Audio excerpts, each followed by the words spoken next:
Good morning, kindergartners. Hope you're having a fabulous Thursday. We are on to our last two chapters of Junie B. We left off the other day that her grandpa Frank Miller told her to check the lost and found again. All right, here we go. Chapter 7, The Pink Fluffy Girl. After I talked to my grandpa, I went to my room. I closed my door very quietly, and I took out my brand new, wonderful pen out of my pocket. And I did a big sigh. I had confusion in me. I wish I never heard the wallet's story. I was feeling like a crook. I looked at my wonderful pen. I don't feel like a crook. I feel like a lucky duck. But I still have to take this thing to the lost and found probably. And then it will probably just go to waste like that teddy bear backpack. All of a sudden, I heard Mother and Daddy come home from work. I quick hid my pen under my mattress because those two would not understand the situation. I came in my room and they kissed me hello. I told them what happened to my mittens.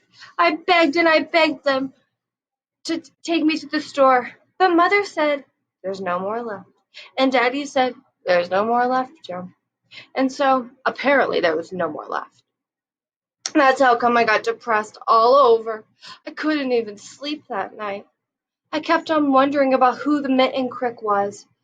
And what did he look like? Because I've seen crooks on TV before, and they're big and mean and have a lot of tattoos. Just then I sat up on my bed. A good idea popped. Hey, a tattoo is very easy to spot, I bet. So maybe I could find that crook on the playground tomorrow. After that, I went straight to sleep because I needed my strength for crook looking. The next day at recess, I didn't play horses with Lucille or Grace. Instead, I run all around the playground looking for the mitten crook. Only too bad for me, because most of the children had jackets on, so I would never see their tattoos. Pretty soon the bell rang. That is when my eyes started to get tears in them. I would never see my mittens again, not ever, ever, never. I started walking to room 9. My nose was sniffling, and it started to drip. I wiped it on my sleeve, and all of a sudden, a pink fluffy girl skipped past me. She had on a pink fluffy dress with pink fluffy socks and shoes, and pink fluffy jacket made of pink fur. And guess what else? She had on black furry mittens in her pink fluffy pockets. My eyes got big and wide. "Hey, my mittens, my mittens, my mittens!" I screamed. Then I put my head down and I zoomed it over to her like a speeding bull. Mrs. saw me running, and she grabbed me by my attractive winter jacket. I jumped up and down. That girl, the pink fluffy girl, stolen my mittens. She's the crook. Only her jacket is covering up her tattoo. So this is where I'm stumped. Mrs. called to the pink fluffy girl. She skipped over to where we were. I kept on jumping. "You stole my mittens! You stole them! You're a crook!" "No, I didn't," she said. "I didn't steal anything. I found these mittens. They were right over there in the grass. I thought nobody wanted them." "I did. I wanted them. My Grandpa Miller bought them for no good reason, and I have been worried sick about them all day and all night, and this is called heartache." Mrs. said to hush my voice. She took my mittens away from the pink fluffy girl and gave them back to me. And then she bended down and talked to the girl with very seriousness. "Even if you thought no one wanted these mittens, it was wrong of you to take them," Mrs. told the girl. The pink fluffy girl pointed at me. "But she didn't even take good care of them," the girl said as she stamped her foot. "Yes, I did. I did too take good care of them. I left them with my attractive winter jacket because I didn't think that there were crooks in this place like you."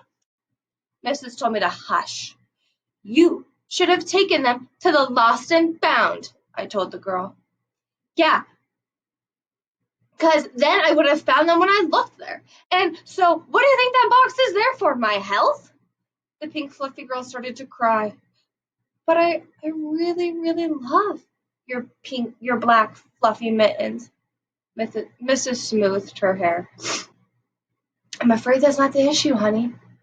Yeah, we're afraid that's not the issue, I said to her, because finders keepers is not the rule, apparently. So from now on, if you find any more of my things, you take it to the lost and found. Plus, also, you go put it in my grandpa's mailbox. Mrs. looked at me. She said I was starting to get on her nerves. After that, she held the pink fluffy girl's hand, and they went to talk to the teacher. I quick put my mittens on, and I buried my face in the black furry fur.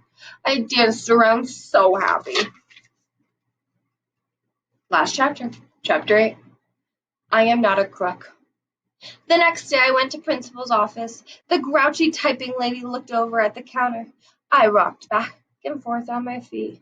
Yeah, only I'm not even that bad again, I told her. I just need to go to the lost and found. The grouchy typing lady opened up the closet and she pulled out a big box. Just then the phone rang and she hurried over to answer it. I quick bended down and digged in my hands in the lost and found, and then my heart got very thrilled because I saw that wonderful teddy bear backpack again. I snuggled it in my face. I just love this soft guy, I whispered. I put him on my back and I skipped all around. The grouchy typing lady hanged up the phone. Did you lose that too? She said. Isn't that why you're here?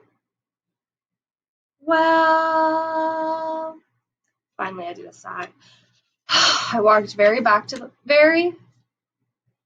fast back to the box, and I took off that teddy backpack. No, that's not why. After that, I reached into my pocket and I pulled out my new wonderful pen. I found this, I said.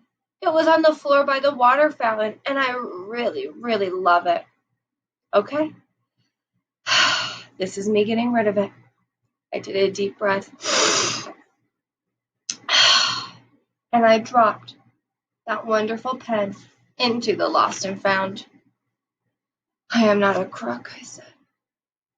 The grouchy lady ruffled my hair. No, of course you're not a crook. After that, I rocked back and forth. I waited. The typing lady raised up her eyebrows. I'm waiting for you to smile, I said to her. Only there's a delay. She laughed out loud, and that's when she smiled. And then I smiled.